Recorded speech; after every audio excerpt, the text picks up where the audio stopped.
It's just such a shame, Norma said, refilling her sweet tea with the unhurried ease of a woman in her own kitchen, that Sophie has to grow up explaining why her daddy is always gone. Military life is so hard on children. Especially little girls. She wasn't looking at me when she said it. She was looking at Sophie, who was 7 years old and sitting at the kitchen table drawing horses in a sketchbook, her small shoulders curved over the paper with the total absorption of a child who hasn't yet learned to monitor a room for danger. I'm Rachel. I was 39 years old, and I had been a lieutenant colonel in the United States Army for 4 years, and I had been listening to variations of this particular sentence, always soft, always deniable, always aimed precisely, for the 6 years I had been married to Norma's son. I set down my glass. Norma continued, Caleb had such a stable childhood. 2 parents, same house, same school. I just think children need that anchor, you know? Especially with a father in such an uncertain profession. Sophie looked up from her sketchbook. She had my eyes, dark, direct, and she used them now with the specific attentiveness of a child who has heard her name adjacent to something she doesn't fully understand. Daddy's not uncertain, she said. He's a contractor. Norma smiled the smile she used when children said something she considered adorable and slightly beside the point.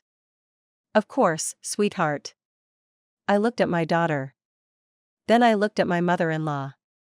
Then I picked up my glass again and took a slow sip of sweet tea and said nothing. Not because I had nothing to say. Because I had already decided, by that point, exactly when and how I was going to say it.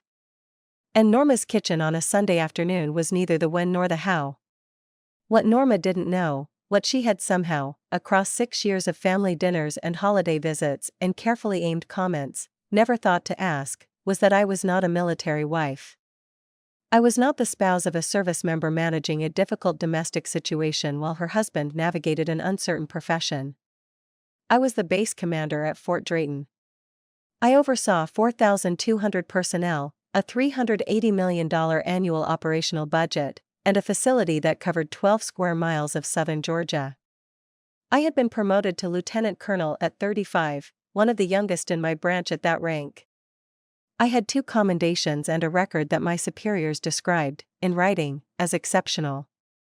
Caleb was the contractor. Caleb came and went from the base on project schedules. Caleb had, in 6 years of marriage, never once corrected his mother's assumption about which one of us wore the uniform. That detail mattered. I would come to understand exactly how much.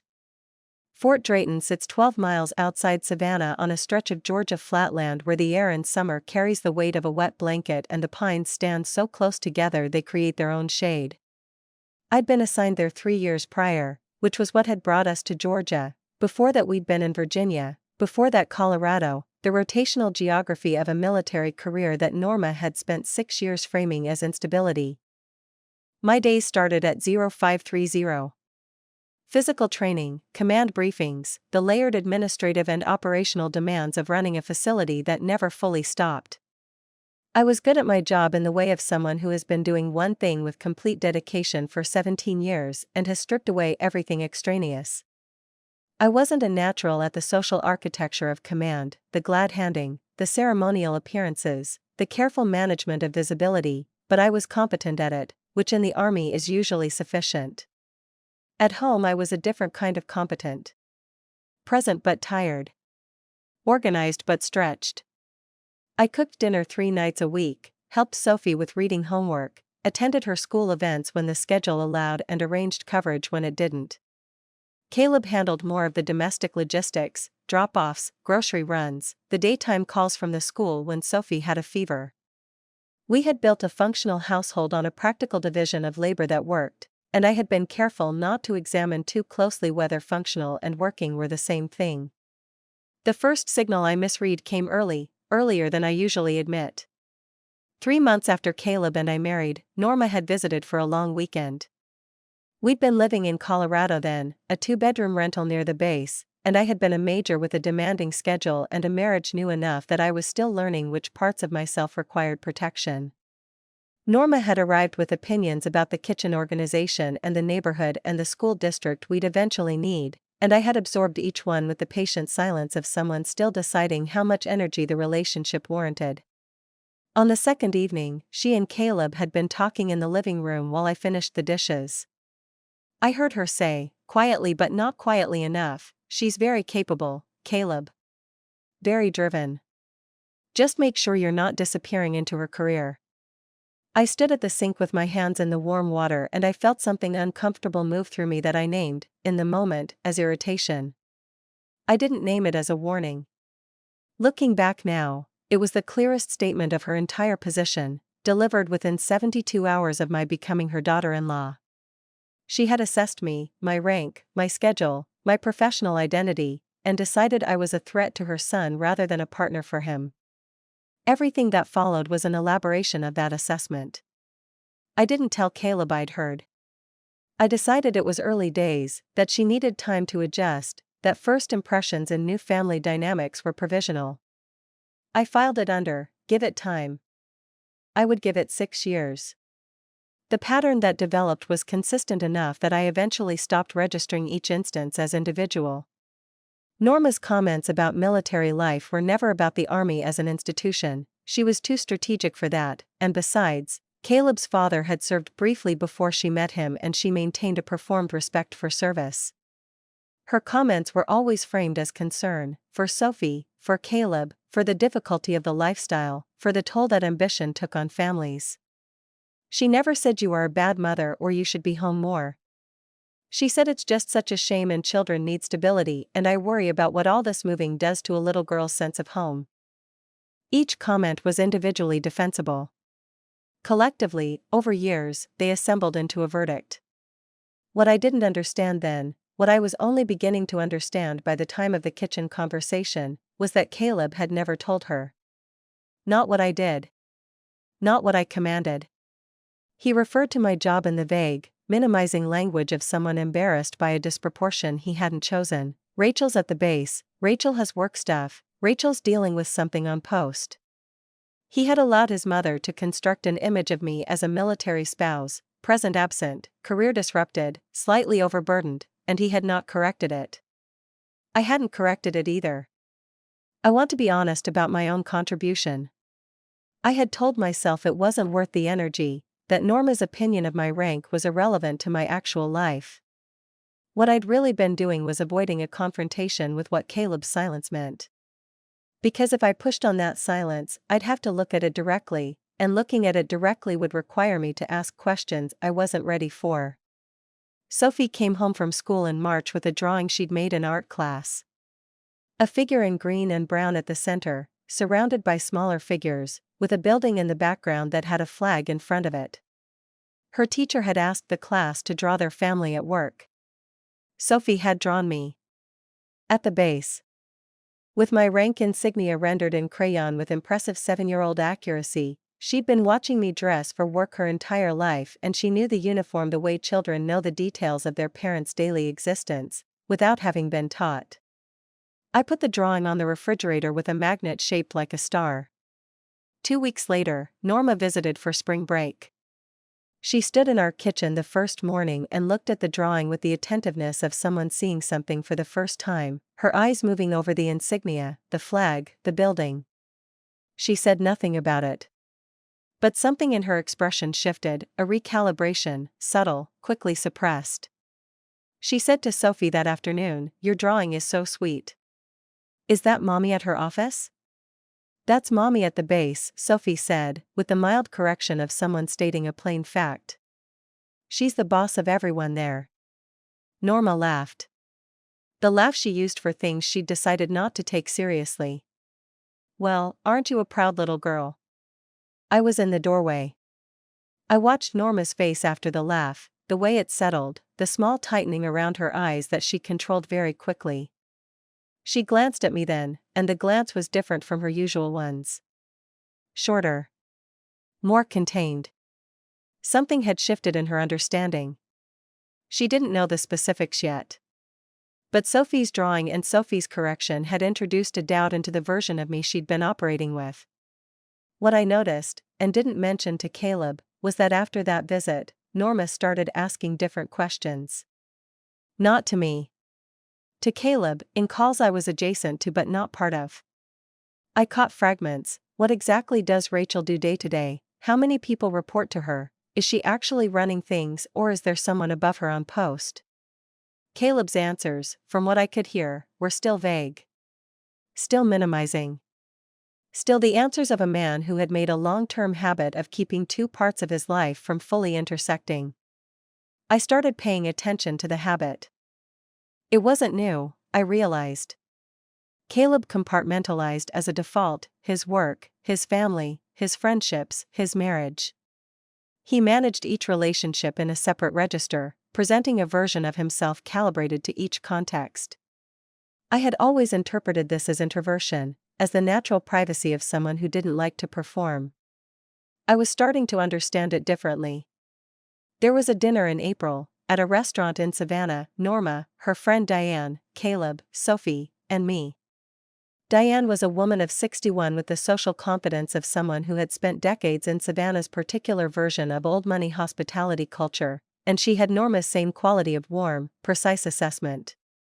Diane asked Caleb about his work. He described a current project, a renovation contract on base facilities, in some detail. She nodded appreciatively. Then she turned to me and said, "And you work on post as well? In what capacity?" There was a fraction of a second pause before Caleb answered for me. "Rachel's in administration," he said. "Base operations." I looked at him. He was cutting his steak. He didn't look up. Base operations. I was the commanding officer of a United States Army installation, and my husband had just described my position to his mother's friend as base operations, in the same tone he might use to describe someone who managed the facility's calendar. I picked up my wine glass. I held it without drinking. I felt something clarify inside me that had been forming for months, not rage, not hurt exactly, but a sharp and complete understanding of a pattern I had been too careful to name. He was ashamed. Or not ashamed, that wasn't quite right. He was uncomfortable. Uncomfortable with the disproportion between his professional position and mine, with the way that disproportion read to people who mattered to him, with the particular social texture of being a civilian contractor married to the person who commanded the facility he worked on. He had managed that discomfort by making me smaller in the spaces where his discomfort lived. Not maliciously. Just continuously. The way you manage something that bothers you by adjusting the frame until it doesn't show. I set my wine glass down. I had been adjusting myself to that frame for 6 years. Staying quiet when Norma implied I was an absent mother. Not correcting the vague descriptions. Telling myself the rank didn't matter in the context of family dinners and Savannah restaurants. Telling myself it was beneath me to need the acknowledgement. What I understood at that dinner table, watching my husband cut his steak, was that I had confused dignity with erasure. Staying quiet wasn't above it. It was participating in it. I didn't confront Caleb that night. Or the next morning. I needed to think clearly, and thinking clearly required the kind of internal space that confrontation collapses immediately. What I did instead was make a decision. Norma was coming to Fort Drayton for Memorial Day. She came every year. It was a family tradition that predated our Georgia posting, and it had simply continued when we arrived at Drayton. The base held a ceremony in the morning, formal, public, the kind of event where rank and role were visible in every detail of the proceedings. Norma had attended twice before, both times as a guest watching from the visitor seating while Caleb stood beside her and I was, from their vantage point, somewhere in the background of official activity. This year, for the first time, I would be leading the ceremony. My predecessor had handled the Memorial Day address for the 3 years he'd commanded Drayton. His retirement in February had transferred the responsibility to me. I had been planning my remarks since March. I had not mentioned this to Caleb or to Norma. I want to be precise about what I was doing and what I wasn't. I wasn't engineering a humiliation. I wasn't constructing a theatrical moment designed to make Norma feel small. What I was doing was simply allowing a true thing to be visible, removing the vague descriptions and the careful minimizations and letting the actual facts of my life occupy the space they'd always belonged in. If that visibility was clarifying for people who had been operating with incorrect information, that was a consequence of accuracy. Not a revenge. An ending of a particular kind of pretense. I did, however, make one deliberate choice. I called Major Trent, my deputy, a careful and reliable officer who had worked with me for 2 years, and I asked him to prepare a standard visitor's briefing packet for family members attending the ceremony. Name, rank, command history, role. The kind of document we prepared routinely for civic leaders and official visitors. I asked him to ensure that Norma received one on arrival, along with the official program. Trent had worked with me long enough to be precise without being curious. He said, "Yes, ma'am." He prepared the packet. In the 2 weeks before Memorial Day, I also had a conversation with Caleb. Not about the ceremony. About the dinner. About base operations. I told him what I'd heard. I told him what I'd understood from it. I kept my voice level. This was not a moment for anger, which has its own kind of blindness, and I told him that I needed him to understand that the way he described my work to his family was a problem, and that it had been a problem for longer than that dinner. He was quiet for a long time. Then he said, "I didn't think it mattered." "It matters to Sophie," I said. When Norma implies that having a military parent is a liability, Sophie hears that. She's 7 years old and she hears her grandmother suggesting that her family structure is a deficiency. And part of why Norma believes that is because you've spent 6 years describing what I do in terms that make it sound like an administrative inconvenience. He didn't answer immediately. His face was doing something complicated, guilt, yes, but underneath the guilt something older and more entrenched. The discomfort I'd identified at the dinner table, named in full daylight now, visibly uncomfortable to look at directly. "I'll talk to her," he said. "You don't need to talk to her," I said.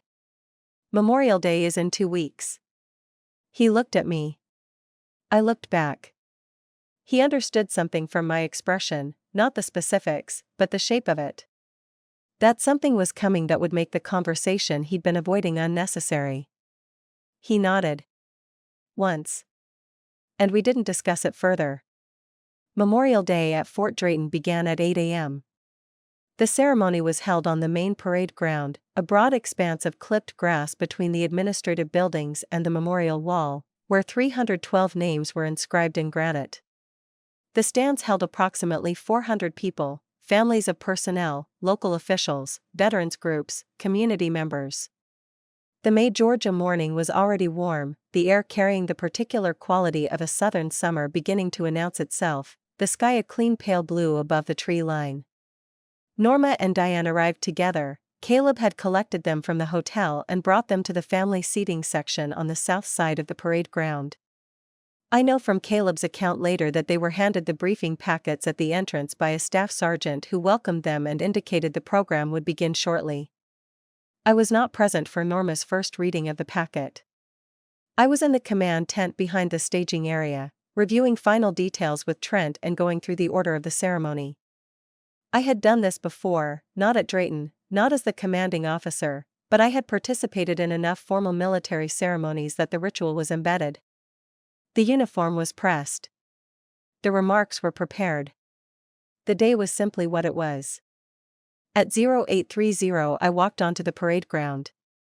The formation was already assembled, 400 personnel arranged in precise geometric order, the color guard at the front, the band to the left. As I crossed the field I was aware, without looking directly, of the visitor stands to my right. I was aware of the ceremony taking its shape around my presence in the way that ceremony does when the person at its center is where they belong. I reached the podium. The adjutant called the assembly to attention. 400 people, military, civilian, visitor, came to attention simultaneously. That sound. That specific collective shift. I have never found a way to describe it adequately and I've stopped trying. It is the sound of a room recognizing something. I looked out at the formation. Then, briefly, at the visitor stands. Norma was in the third row. She was holding the briefing packet. Her face, at that distance, was not fully readable, but her posture had changed from what I'd observed it to be in every family context I'd known her in, the settled, slightly proprietorial ease of a woman comfortable in her authority over a situation. That ease was gone. She was sitting very straight, holding the packet, looking at the podium. At me. I gave the Memorial Day address. I had written it for the personnel and families who came every year to stand in the Georgia morning and remember people they'd loved. I had written it with the specific weight of what the names on that wall meant to the people who drove to Drayton to read them. I was not thinking about Norma while I spoke. The address was real, the occasion was real, and I gave it the full attention it deserved. When it was finished, there was a silence of the particular kind that follows something that has landed where it was aimed. The post-ceremony reception was held in the main hall. Caleb brought Norma and Diane through the receiving line, where I stood with the senior staff. I watched Norma's approach from 20 feet away. She was composed, she was always composed, but there was a quality in her composure now that was different from its usual texture. It was the composure of someone managing a significant recalibration rather than the composure of someone comfortable in their assessment of a situation. She stopped in front of me. She looked at me for a moment in a way I hadn't seen from her before, direct, without the warm obliqueness she usually deployed. "Rachel," she said. "Norma," I said. A pause. Diane, beside her, was studying a point slightly above my left shoulder. "I didn't know," Norma said. Not an apology. A statement of fact, delivered with the precision of someone who is choosing words carefully. "Caleb never," she stopped. "No," I said. "He didn't." Another pause. The receiving line was moving around us, personnel and families offering hands and brief words, the ordinary flow of the occasion continuing. Norma and I occupied a small still point inside it. "Sophie told me you were the boss of everyone," Norma said. "She did," I said. She was correct. Something moved through Norma's face that I couldn't fully categorize. Not embarrassment exactly, Norma was too controlled for visible embarrassment. Something more interior. The specific quality of a person confronting the gap between what they believed and what was true, and understanding the implications of that gap. "She's a very perceptive little girl," Norma said finally. "She is," I said. "She always has been." I offered my hand. Norma shook it. Diane murmured something pleasant and they moved on through the line. That was the confrontation. No speech. No enumeration of grievances. No dramatic accounting for 6 years of quiet diminishment. Just a parade ground and a podium and 400 people coming to attention, and the specific silence that follows when something that has been kept vague is allowed to be visible. After the reception, Caleb found me near the memorial wall. He looked at me with an expression I recognized, the expression of someone who has just understood something about their own behavior by watching its consequences arrive. "She knows," he said. "She knows," I said. He was quiet for a moment. "I should have told her years ago." "Yes," I said. "You should have." We stood at the memorial wall for a while. The names were warm under the morning sun. Neither of us said anything else for a long time, and the silence was the productive kind, the kind that asks questions without voicing them, the kind that requires the person inside it to find their own answers. Norma called me 3 weeks after Memorial Day. I was in my office at Drayton, the afternoon light coming flat through the window, a stack of personnel reviews on my desk. Her number appeared on my personal cell and I looked at it for a moment before answering. She said she'd been thinking. She said she owed me something she'd been working out how to deliver. She spoke carefully, in the measured way of someone who has rehearsed, not dishonestly, but with the precision of a person who knows they have limited goodwill to spend and wants to spend it accurately. She said she hadn't understood what I did, and that she should have asked rather than assuming. She said she'd made assumptions about our family that she now recognized were based on incomplete information. She said she understood that some of what she'd said over the years, particularly about Sophie and military life, had been unfair. She did not say she was sorry in the specific words I'd once imagined I needed. What she said was more honest and therefore more useful. She had been wrong, and she knew it, and she was saying so. I thanked her. I meant it, not warmly, not with the relief of someone whose wound has been acknowledged, but with the simple acknowledgement of someone receiving a thing that was owed and accepting it for what it was. I told her that going forward I'd appreciate directness from her. That if she had questions about my work or our family's life, she could ask me. I told her Sophie was doing well and had started a new drawing project at school and that I'd send a photograph. The call lasted 11 minutes. When it ended, I sat at my desk for a moment in the quiet of my office and felt something I hadn't expected, not triumph, not vindication, but a kind of tiredness. The specific exhaustion that comes after a long effort has finally reached its conclusion, and you discover that conclusions are quieter than the effort that preceded them. Caleb and I had harder conversations in the months that followed. The Memorial Day reckoning had clarified something between us that required addressing rather than absorbing. He acknowledged the pattern, the vague descriptions, the minimizations, the years of allowing his mother to hold an incorrect image of our family. He called it, carefully, a failure of honesty, and I believed the characterization was accurate. He began the work of understanding why the disproportion bothered him, why his management of it had come at my expense, why he'd chosen to let Sophie absorb the consequences of Norma's assumptions rather than correct the assumptions directly. It wasn't easy work. It was the kind of work that marriages either survive or don't, and we were in the middle of finding out which. What I understood by the end of it, by the fall, by the time the Georgia heat had broken and the light had shifted into something cooler and more honest, was that the issue had never been Norma. Norma was the visible symptom of something that lived closer to home. A man who loved me and also found my professional identity uncomfortable, and who had handled that discomfort by making me smaller in the spaces that mattered to him. I had colluded with that smallness for 6 years because naming it would have forced me to reckon with what it meant about the marriage I'd built. I reckoned with it. Sophie, for her part, remained magnificently unbothered by all of it.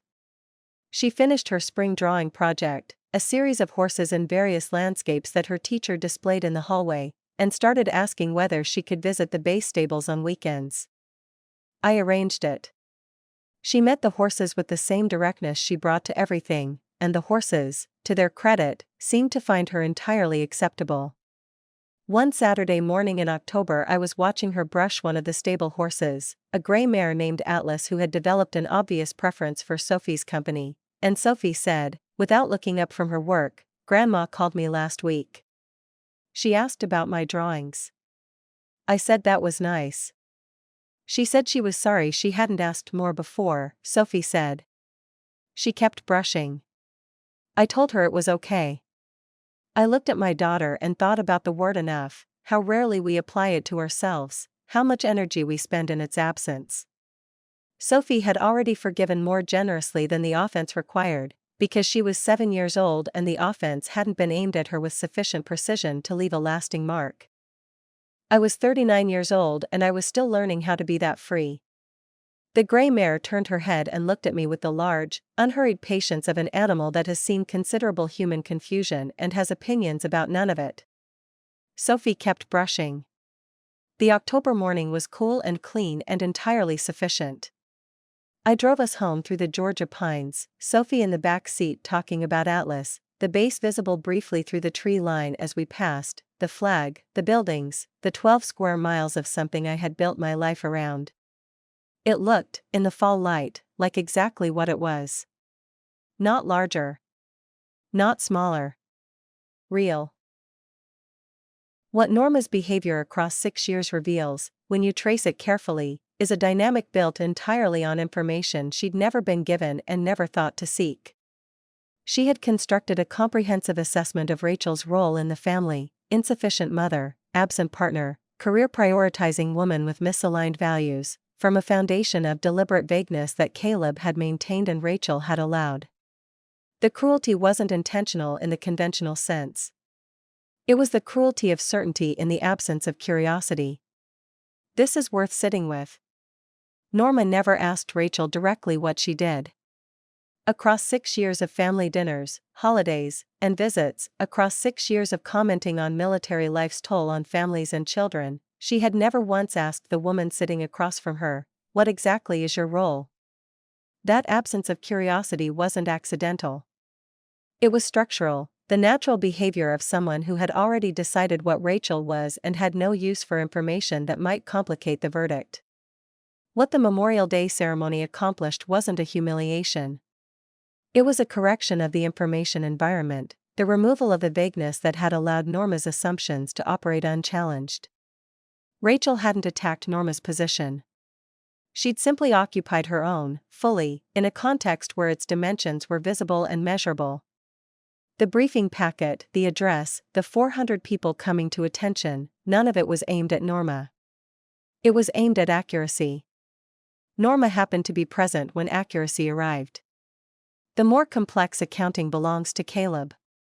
His 6 years of vague descriptions and minimizations were not passive, they were a sustained choice, repeated in dozens of small moments, that had cumulative effects he hadn't calculated.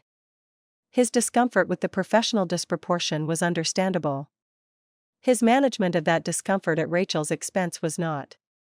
What makes his failure particularly significant is that it had a direct impact on Sophie, a 7-year-old who was absorbing her grandmother's implications about military families and processing them through the lens of her own life, her own parents, her own sense of what her family was. Children are not protected from family dynamics by being too young to understand them. Sophie understood more than anyone gave her credit for. She'd drawn Rachel's rank insignia from memory, she'd corrected her grandmother's casual minimization, she'd told Norma simply and without drama that her mother was the boss of everyone. Children often see more clearly than the adults around them precisely because they haven't yet learned to manage what they see. The marriage Rachel and Caleb were repairing by fall was a different marriage than the one they'd built, more honest, less comfortable, more durably itself. That's the version of repair that actually holds, not the restoration of something to its prior state, but the construction of something more accurate from the materials the prior state had revealed.